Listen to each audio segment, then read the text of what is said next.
Una stupidaggine, ben che vada una battuta, la definizione data ieri ai nostri microfoni dall'industriale Luciano Benetton della voglia di autonomia del Veneto non va giù al Carroccio e ai tanti sostenitori del referendum del 22 ottobre.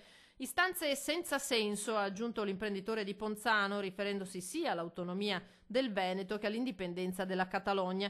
Il governatore Zaia si dice dispiaciuto ma tira dritto. Siamo orgogliosi di avere un cittadino come Benetton a Treviso. Ha fatto una dichiarazione che a me mi spiace, ma il suo voto non vale di più di quello dei suoi lavoratori, il suo voto non vale di più di quello di un operaio.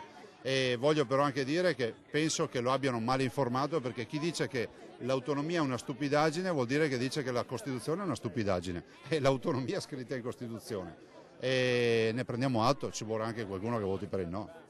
Molto meno diplomatico il segretario nazionale della Lega Nord, Gian Antonio D'Arè, che a Benetton non risparmia una serie di frecciate.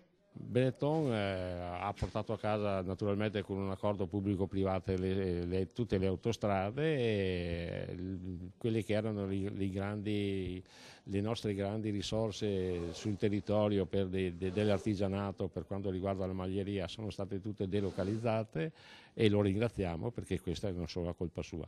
Quindi di quello che se Benetton sta a casa ci fa un piacere.